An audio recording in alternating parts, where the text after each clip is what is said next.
Yes, that's right. Welcome back to another episode of Sporting Max, brought to you by Bastion Group Recruitment. For your specialist needs in recruiting, engineering, and defence, go to bastiongp.com.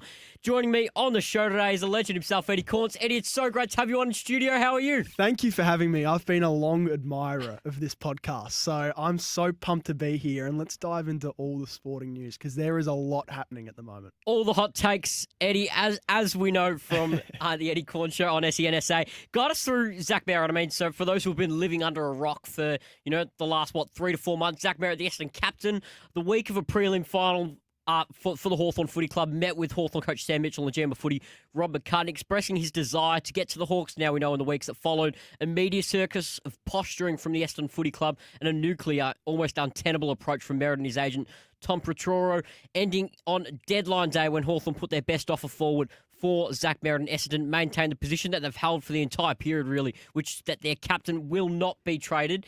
How'd you view the fallout from that? It was really surprising Essendon stood strong on their messaging and that they weren't going to let Merrett go and that he was a required player. That surprised me from the jump. Like, I thought for sure this would get to the last 5 minutes of deadline day and Merrett would be gone and everyone would be happy. But I'm actually not sure Essendon keeping him is the right move.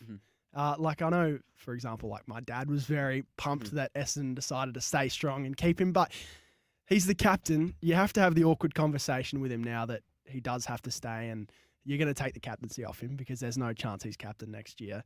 You got to walk back into that change room with all the players you've just tried to walk out on, and you've got to try to pretend everything is normal. I don't know. I would have personally traded Merrett for that Hawthorn deal, which was a pretty solid deal, to be honest with you. It wasn't like Hawthorn were fleecing him, and from also a personal point of view, it's a funner league if Merrett gets to Hawthorn. So maybe I'm a little bit more biased in that respect. But yeah, overall, I was just really surprised that Essendon decided to keep him, but I'm not sure it was the right move. It just felt like they were being stubborn for being stubborn's sake. Well, they almost made it impossible to trade Zach Merrett. I mean, Andrew Walsh comes out, first and second day of presidency, does a club interview, and then goes on Footy Classified on Channel 9 and says, we will not trade our captain.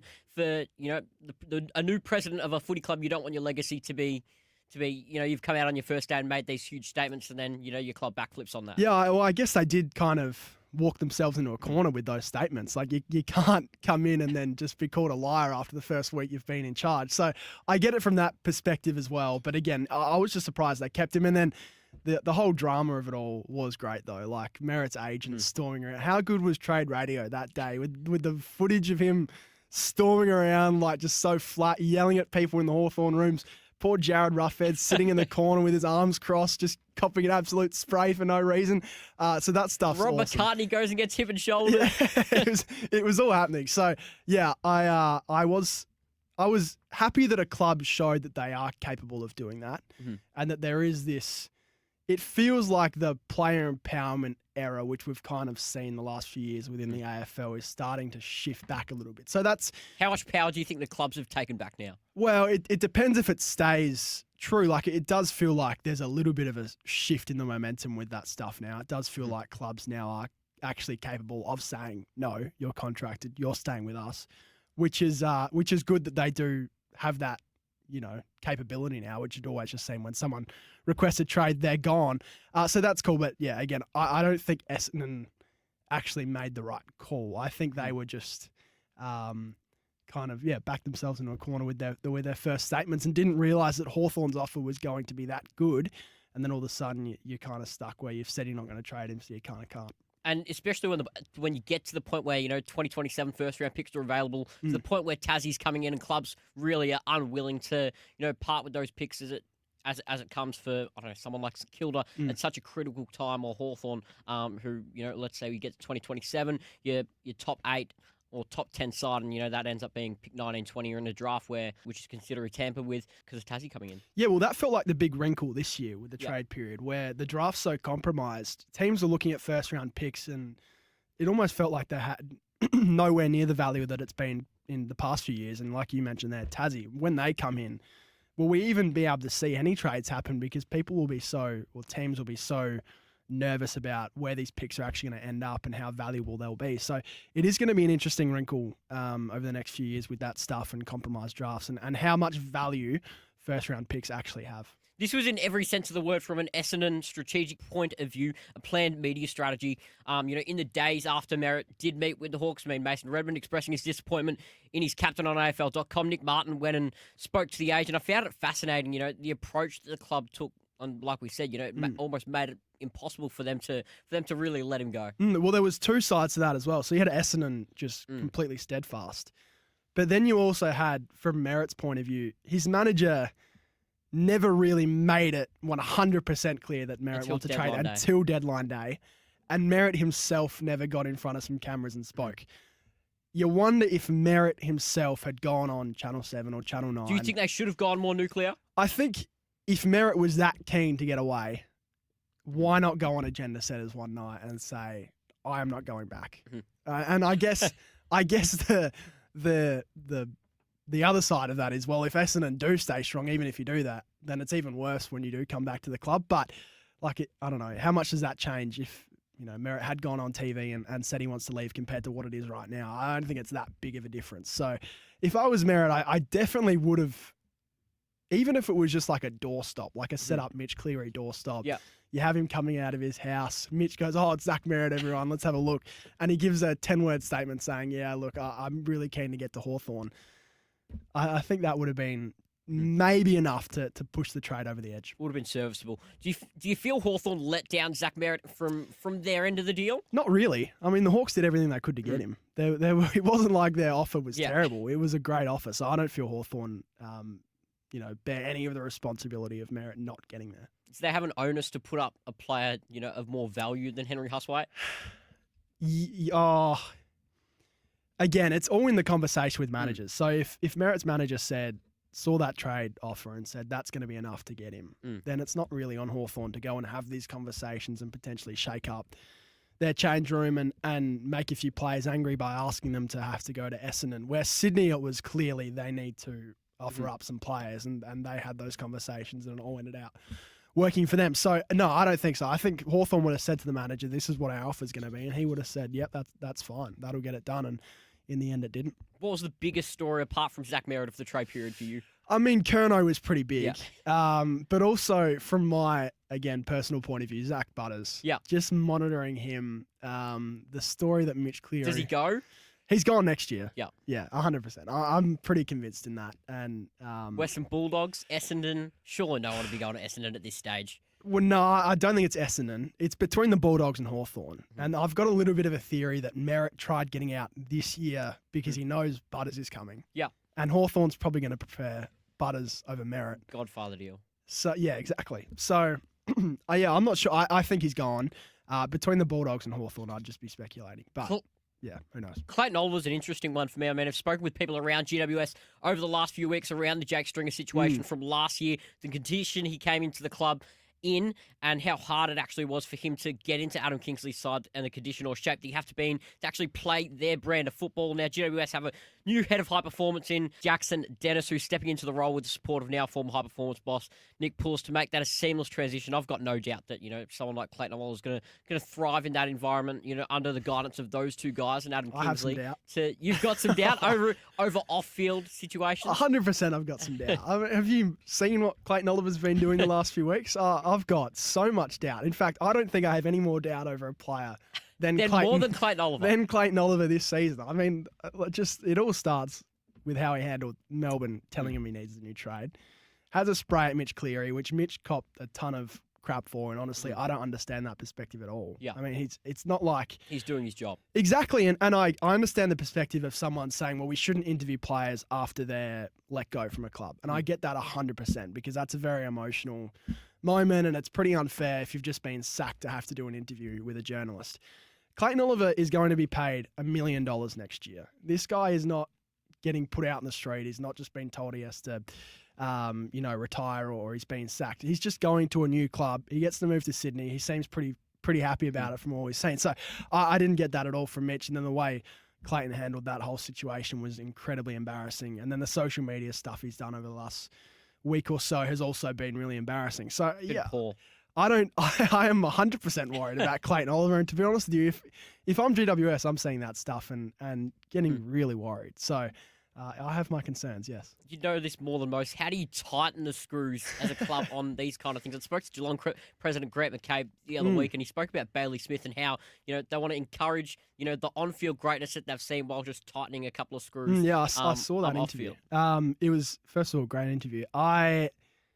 It's a tough one because you kind of have to, for Bailey Smith, you kind of have to encourage that personality, or he's going to end up hating the club. And I think Geelong's very good at embracing personality, and it seems to work for them. Now, Bailey Smith's a tough one because he's also a guy that the last 2 months or so he's just kind of fallen off the wagon a little bit. So he's a different case. For Clayton Oliver, I don't know what you can do, to be honest. I guess you kind of have to make him realise that this is it. Like, this is your last chance at not only being an AFL footballer, but getting another contract, and you kind of have to make this GWS thing work. Mm-hmm. So giving your full commitment to the club is obviously the number one priority, and it should be his number one priority. I'm not sure what the process is with him and Adam Kingsley. I'm not sure what those conversations have been like. I'm sure Kingsley has sat down with Oliver and done his due diligence before they traded for him. But that's going to be a relationship I'm very interested in monitoring, because they don't seem like two guys that would sit down and have coffee and just be best friends. Like there could be some clashes there between Kingsley and Clayton Oliver. So maybe that's something to watch. I've got Clary as a top 3 player in that side next season. It's a good question. At his best, he's in the top 3. At his very best. Will he ever get back to his very best? I guess that's the question. He doesn't have to in that GWS side, though. He's just got to be around the mark. Yeah, I don't think they need him to be prime Clayton Oliver. Yep. They just need him to be a big physical body that can go get the ball and give them some midfield help, because it's what they were really lacking last year. And if he can stay healthy and be fully committed to the club, then there is no reason he can't be a top 3 player. Needs to be serviceable. Let's get on to the NBA. You mentioned Let's do it. The other day, fire Nico Harrison at the Dallas Mavericks. It wasn't horrendous into the season for them after the Luka trade, but a poor start to this season. Yeah, I mean they won yesterday, so it's not like they don't have a win and anything. But just from what we've seen with the Mavs and then what we've seen with Luka, I can't believe this guy still has his job. If you're not aware, he's the GM of the Dallas Mavericks. He traded Luka Doncic. Luka is averaging 46 points at the moment. Now, he just injured his finger and he's going to be out for a week. So that's a little bit disappointing. But from a Mavs point of view, I just think the way this roster is constructed benefits no one. Mm-hmm. You've got Anthony Davis, who is getting up there in age. He's injury-riddled. Can you trust this guy to be a number one option each and every night? I don't think so. The other thing is, you monitor Anthony Davis' body language. He doesn't seem like the happiest guy in the world. Yep. He's not going around. He's not getting off the bench and celebrating after a three-pointer. He's kind of, he's not pushing himself up and down the court. So that's another thing I'm watching, the happiness of Anthony Davis as well as his performance. You've got D'Angelo Russell, who they signed in the offseason, who's just been a disaster and is getting less minutes than their two-way guard, who with the two-way contracts, there's a maximum amount of games you can play. So I'm not sure what's going to happen when Ryan Nembhard, the two-way guard they signed, runs out of games to play, because D'Angelo Russell hasn't been a guy who can put out on the court for more than 5 minutes at a time this year. And then Cooper Flagg had his best game yesterday. So, there's that hope. He scored 22 points. I think he increased his points, rebounds, and assists each game he's played. So he's already improving very quickly. But the way the Mavs have utilised him has just been disastrous. So they have played him at guard. They're having him bring the ball up the court on certain possessions. This guy is not a guard. He is not someone who can facilitate your offense. He's one of the greatest. He's been their main facilitator through the first 4 games of the season. He has been. And the thing is, this guy is one of the greatest forward prospects in college basketball history. Having him play guard does not utilise those skills at all. So there's going to be a little bit of an issue here with the fit between him and Anthony Davis. Could we potentially see an AD trade this year? Who knows? But Nico Harrison has crafted this roster in such a terrible way that it's forcing Cooper Flagg, this 18-year-old who's never played guard in his life, to be the point guard, to be the facilitator. Meanwhile, Luka Doncic is absolutely killing it on the Lakers. And it puts even more pressure on a veteran like Klay Thompson or someone like PJ Washington, who now has to take that step into, a pretty much superstar role. Yeah, it's tough for Clay. Like he's also getting up there, and I don't think he should be starting anymore. Definitely not. I think Max Christie, who they also got from the Lakers in that Doncic trade, is probably in line to take his spot. The issue for Clay is he's still got that mentality that he is one of the best guys on the court, and he almost feels disrespected when he doesn't start. The Warriors had that in his final year in Golden State, where they were starting like Jordan Poole over him at different times, and it just got to the point where Clay felt disrespected that these people around him didn't believe in him as much as he still believes in himself.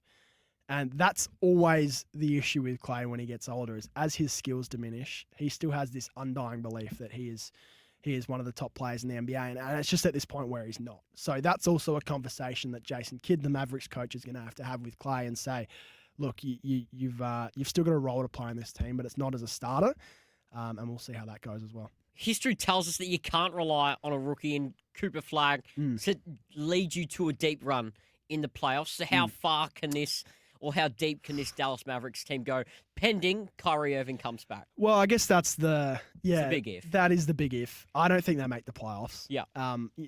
Asking Kyrie at his age to come off a major injury and go on a big win streak with the Mavs just doesn't seem very viable. So I don't think they make the playoffs. I think the West is stacked. We might get to a few other teams in the West that are killing it at the moment that we didn't necessarily suspect would, i.e. Victor Wembanyama. But I don't think there's a spot for them. The West is just absolutely loaded. They might be a play-in team, but I don't see them going any further than that. So they went down by 7 to OKC today. Clay played 22 minutes. PJ Washington, alongside AD, played 38. Caleb Martin, surprisingly, only played 5 minutes coming off the bench as sixth man. And, Cooper Flagg, as I mentioned, 2 points after he's coming off his, career best game through 4 games, 2 boards and no assists against OKC. But they had an insane run in the fourth today.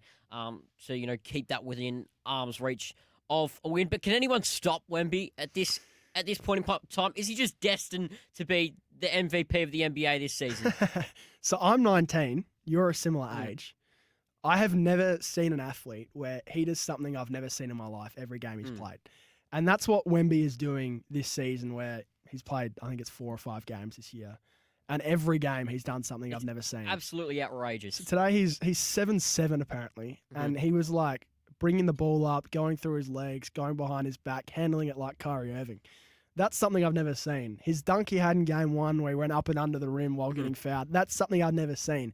He caught a lob and did a 360 in one of these games a few days ago. Something I've never Today, seen. Spin cycle down the lane and finishes like ridiculous, with a layup. ridiculous stuff. So that's kind of the shine that Wemby has at the moment, where everyone's watching this guy and you go, holy, I've never seen this before. And he's also putting up stats. He didn't have a huge game today, but his stats are super impressive. Can he win MVP? Well, the question is, will the Spurs be good enough? They've got a really good young team now. And they almost remind me of OKC 2 years ago. So they've got some great guards. De'Aaron Fox hasn't played yet.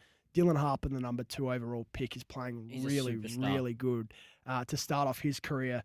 So the sky's the limit for the Spurs. They're not going to be a top 3 seed, and you probably need to be a top 3 seed to win MVP. So unless Wemby's averaging 35 points a game, 8 or 6 assists and 12 rebounds with a few blocks as well, he probably can't win MVP, but that doesn't mean he can't be one of the best players in the world. Semi-finals, the Western Conference playoffs. Ooh, it's so hard to know what's going to happen with the West because there's it's a stacked Western Conference, and it's also older, so there's some injury things that could happen. But I think if everyone's healthy, the Spurs win in the first round as a 4 or 5 seed, and then I'm not sure what happens then. It all depends on Wemby and the run he goes on. I mean, he's also another guy who's got some injury concerns, and is it actually possible for a guy that tall to stay healthy for an 82-game season plus playoffs? We've never seen that before, so that's another watch. But they're so fun to watch, and I'm enjoying every second we get with Victor Wembanyama. We've seen over the last 2 years that defense still wins championships in the NBA. Now San Antonio were the 25th ranked defensive team last season in the year. Defensive rating of 117 points per 100 possessions. I personally said it was a top 5 team defensively this season. And over the first 4 games, they've given up on average 104 points per game across the first 4, which if you look at that going off last season, puts them comfortably in first place. So, 3 or 4 seed, like you mentioned, Yeah. Tends to be that spot for the Spurs. But, I mean, the amount of talent they've got is really undeniable, though. Yeah, and it's young, so they're going to get better throughout the year. De'Aaron Fox is going to be... It's going to be interesting how they fit him in. So they've got Devin Vassell starting for them at the moment. And Castle. Yeah, so I reckon what will happen is Castle and Fox will start. Mm-hmm. Harper will come off the bench, and then it's going to be a bit of a squeeze to get Vassell in as well. Mm-hmm. So one of those four is going to have to play like 9-ish minutes a game, and whether that becomes a little bit of a locker room issue, I'm not sure. But if they're committed to winning like past Spurs teams have been, again, I think this team could do anything. ESPN reported today that Luka Doncic's left finger sprain and left leg contusion. He will only be expected to miss this 1 week, so 2 or 3 games, and be back by next week. Is he your MVP for this season? So far, he is. Mm-hmm. Yeah, 100%. I mean, the Lakers should be a 10 seed. Like, defensively, you just mentioned defensive rating then. They're last. Like, they are a terrible defense. And their center spot is just like a shambles. Ayton has already just been turned on by Lakers fans. Like, it's unbelievable. Don't go on Lakers Twitter and search up DeAndre Ayton's name, or it'll just be a bloodbath. So that's they've got some concerns roster-wise and defensive-wise, but Luka's just patched over all of it. What he did against Minnesota in the second game of the season was remarkable. Like, just remarkable. 49 points. Austin Reeves scored 50 when Luka was out for that first game. So they've got some guys. I think Luka, it's the same conversation we have with Wemby. Like, it's just going to be about where the Lakers finish. And to be honest, I think they're an 8 seed. So 8 seed in the West. Yeah, I think so. I just don't think they can hold up for long enough. LeBron hasn't been healthy for a full season in ages, and he's already hurt. And they're saying they're pushing back his injury timeline already. So he might not get back for another month and a half. It's difficult to see that Lakers team staying healthy, and then the defense is just so unreliable and so unsustainable that if they play any good offenses, Luka's going to have to score 50. And it just feels like teams are going to sell out to stop him. Do you feel it's inevitable that Dalton Knecht will be traded at some point this season? You get that sense the way things trended towards the back end of last season and all ready to start this year. Well, they'd love to trade him, but he has no value. That's the issue. Like, he's barely played so far this year, and when he has, he's been bad. So it's really tough on him, because when you get traded and then all of a sudden, it's like the inverse of the Merrett thing. You get traded, then a physical's failed, so you have to be pulled back into the team after it's already been reported you were traded, and you've already been talking to the team you were traded to. That's really difficult as a young player to come back into that environment and perform. So I feel for Dalton Knecht. It is 100% a situation where if he was on a different team, you feel like he'd be much better, because different environment. He just feels like a guy that needs a change of scenery. But I don't think it's going to happen, because who's going to trade for him? He hasn't played well enough, and the Lakers will want some sort of asset back. I just can't see it happening. Bronny James is nowhere near the NBA level. He should be in the worst NBA G League team that there possibly is. If there was G League Ignite, you'd bring the G League Ignite back and say, Bronny, here you go. This is your team. Wow. Max with a hot take. I like it. Okay, I get that point of view, but also Giannis has 2 of his brothers on his team. Like, it's kind of like all the best players. There is nepotism in sport. And there's, like, I can talk to that. There's nepotism in media. It is what it is. And, Steph Curry's going to get his brother on his team in a few weeks. Like, this is all over the NBA. The best players get what they want. LeBron wants his son on his team. Is he up to NBA level? Absolutely not. But makes LeBron happy. Why not keep him around? Can they go deep with someone like Austin Reeves? I mean, just looking at the score now against the Trailblazers, they're 10 points down. No Luka. AR's got 41 points with 2 minutes left. Damn, Austin Reeves. I like it.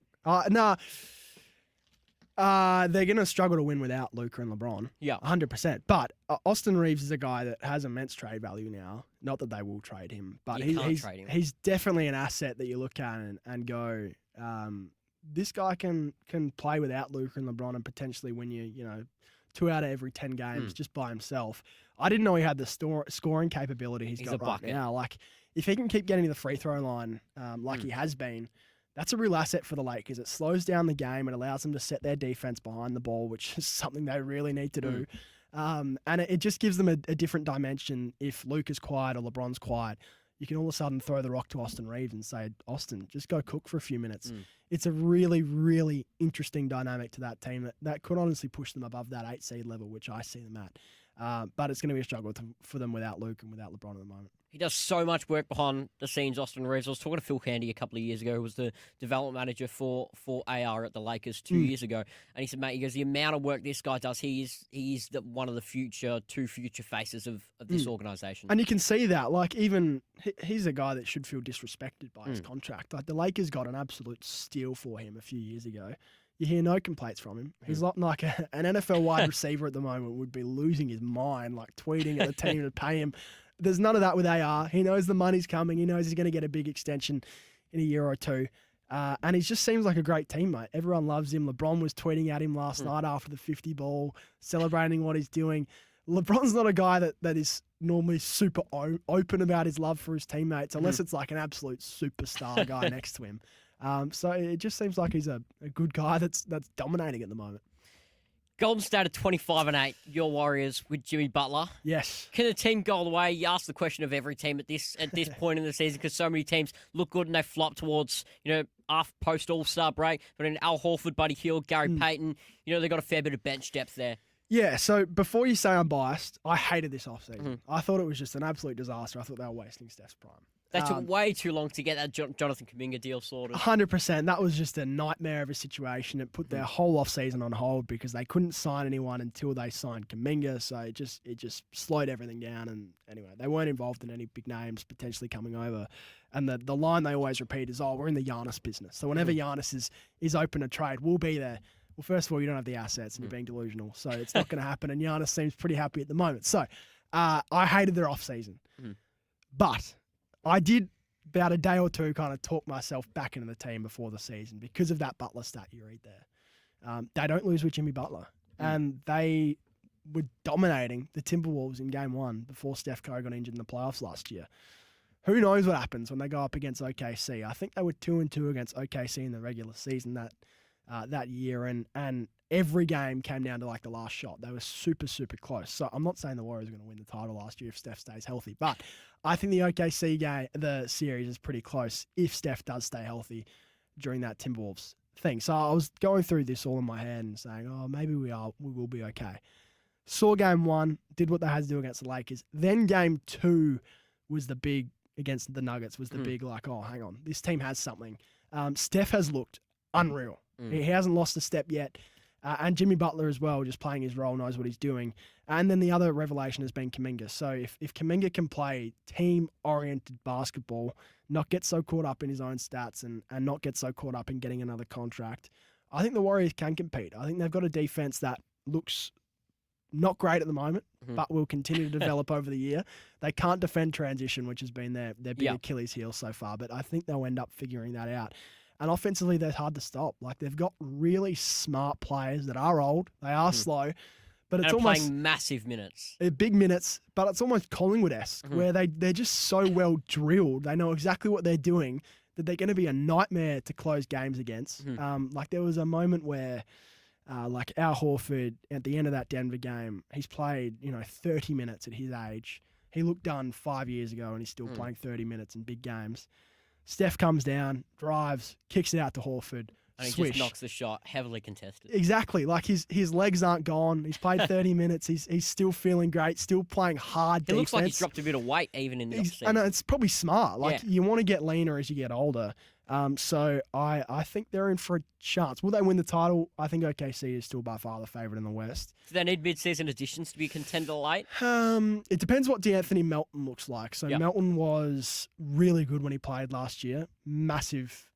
He had a major injury. I think it was his Achilles or ACL. And they never really recovered from losing him because he was so important to their defense. So we'll see what he looks like. It's pretty difficult to rely on him to be a defensive guy along with Draymond coming off a major injury. But if he looks okay, probably not. If he doesn't, then you maybe look at moving someone like a Moses Moody. But, what kind of value does he have? Their future picks probably don't have much value because they've still got Steph Curry on the team and they're never going to bottom out with Steph Curry. So I think they're probably looking at what their roster is going to be by the end of the year. I think it'll be pretty similar to what it is now. It'll just be whether they can stay healthy and make sure that they're not putting too many minutes on these old legs. Or OKC going back to back? No. I think they'll win the West. Mm-hmm. It'll be either OKC or Denver who wins the West. You've got Cleveland or New York winning the title. I have New York winning. Yeah. I've loved what I've seen from them so far this year. I think Mike Brown's going to win Coach of the Year. Mm-hmm. I just think he's sensible, and that's what New York needed. Tibbs is a really smart defensive coach. He's not. I was about to say he's not the defensive masterclass coach that Tibbs is. No, he's not. But Tibbs is also delusional in the fact that he feels like he needs to play his players 40 minutes against the Wizards. Yeah. Like that is delusion, and there's no reason to do that. Like Josh Hart had a sore back, I think it was game 3 the Knicks played, and instead of throwing him out there anyway, starting him, forcing him to play 30 minutes on an injured back, Mike Brown just said, we'll give you 15 minutes. You'll run out there when you need. You can come out whenever you want. The Knicks still look great. They dominated. They beat the Celtics. It was an easy win. And it's just sensible. So I think by the time we get to the end of the season, we won't have a situation where Brunson's run down, OG Anunoby's run down, Josh Hart's run down. Everyone will be reasonably healthy, fingers crossed. And I think the Knicks will be primed to go ahead and make a pretty deep playoff run with Mike Brown, who is a better offensive coach than Tibbs. And he's not quite the defensive coach, but I think he has the players behind him now that he's not, going out there and treating them like children and forcing them to run up and down the court, no matter the score or no matter the opponent they're going against. So I think there's just a respect level there that'll drive their defensive effort up, and I think the Knicks eventually get there. I want to get to Josh Giddey and the Chicago Bulls. He gets the massive payday, and so far this season he's backed up that payday. And I've spoken to multiple people around Chicago, and they don't see this as a rebuild, despite all the media connotations over the offseason. But I mean, considering the age profile of this group, it would require a massive step from someone like Martis Bazalis and Josh Giddey to get them to the playoffs. Can you give me the number of the people you're speaking to? I'll get on the phone and I'll tell them, stop being idiots and rebuild. Okay, this team is going nowhere. I respect what Giddey's doing. Rebuild's not the term they use. I believe it's something close to reset. This is like what Port Adelaide's going to have to say in a year's time when Butters leaves and Kosh is committed to not rebuilding. They're going to have to go like, oh, we're doing a reset year instead of a rebuild. It's just a 1 year phase we're going through. That's what the Bulls have been doing since Michael Jordan left. It's pure and utter delusion. I don't know what they're doing. Giddey's been great. He's been awesome. He's improved a lot. I still have my questions over whether he can be on a winning team. Like, it's no coincidence OKC trade him and they win the title straight after. But I think he's doing as much as he can with that roster, and I've admired his growth from afar. I think he's handled the whole situation that he's gone through pretty well with the trade and everything around that. He's handled it pretty maturely, and I think he's a good fit in Chicago. The only thing is winning doesn't fit with Chicago, so maybe we won't get to see Giddey in the playoffs anytime soon. Who's your MVP this season? Tough one. Giannis has been unreal, and I think if the Bucks get a top 2 seed, which they absolutely can in that East, with that roster and how just weird that roster is after the whole Dame situation, bringing Miles Turner in, and there's no bench depth. If he can drag that team to a 2 seed, he's my MVP. Jokic has always got to be in the conversation, although he's coming a little bit out of shape, which is weird. 29, 19, and 10 today. He did, and then like the day before, he didn't take a shot in the first half and was just kind of like taking it easy. So I don't think MVP's on Jokic's mind, which might keep him from actually winning the award. Shea's always got to be in the conversation if OKC are going to be right up the top of the West, which they always will be. But I think right now Giannis is my pick. Who's your DPOY? It's going to be Wemby, unless he gets injured. It has to be. It's just always going to be Wemby for the next 10 years, I think. Absolutely. Have you tuned into the NBL so far this season? A little bit. I mean, the 36ers of Bryce Cotton, so I could not tune in. It's pretty awesome rooting for a guy like that. And it's rare that Adelaide sport have a guy that is that good. And seems to love Adelaide so much. Like even now we've got Butters and it seems he wants to leave. That always seems to kind of be the outcome where you get someone good and then 5 years later they want to leave. Cotton seems really happy in Adelaide. I still have my concerns over the team. I don't think they are quite there when it comes to big games. I'm not sure what it is. It's always been a 36er issue where they just kind of fall apart in big games. Maybe it's coaching, maybe it's the people around Bryce Cotton, but you can never count us out because we've got the best player in the world and maybe the greatest NBL player ever. Can I actually get your opinion on this? Because I said this on, it was on like the captain's run a few weeks ago, and I said Bryce Cotton's the best NBL player ever. And a few people weren't happy, particularly right here in SEN where we're recording this. Is Bryce Cotton the best NBL player ever? Not yet. I think if he gets Okay. another championship, he'll be in that discussion. I've still got Andrew Gaze sitting atop there, man. You look at some of Gaze's highlights, and it's undeniable what he did with So Coach. he's with Coach back brainwashed in the you day. as well. Yeah, I don't think I've been brainwashed. I've been brainwashed by Drewy, but no. When you look at his highlights and you look at, we all talk about championships in terms of the Michael Jordan, LeBron James debate. And yeah, I think it's going to come down to similar to that too. Although Bryce is edging closer, and it looks like he's going to, almost eclipse that, 7 MVPs. Who's your NBA goat? I think it's hard to compare eras. Oh, okay, Who's yours? you got the cop out Yeah. answer. It's Jordan. Jordan, 100%. yeah. It's Jordan by a mile. Yeah. I don't think it's very close. Based on championships for you, or Based on everything, like Yeah. the longevity argument, I would rather take a shorter span of success than a longest. There's the longevity of LeBron, but it's not as successful. And he did whatever he's done. What Michael Jordan did in like 12 years. Do you buy into the 21. narratives that LeBron's carried a team of nobodies to a championship, and MJ had Scottie Pippen and Dennis Rodman and all these kind of guys? That's a ridiculous argument because look at LeBron's best teammates. Yeah. Like it's a joke. Especially people at say the Heat. that. Like Dwayne Wade, Kevin Love, Chris Bosh. Kyrie Irving. Like he had some pretty good teammates, and you take away Scottie Pippen, that Bulls roster wasn't anything super special either. And Dennis Rodman retired straight after the Bulls. Like I think he went to the Spurs and it was a complete disaster. Yeah. Then he retired. So it's not like MJ was surrounded by absolute greats. Pippen was awesome. He's a great player. But I think Dwayne Wade's as good as Scottie Pippen.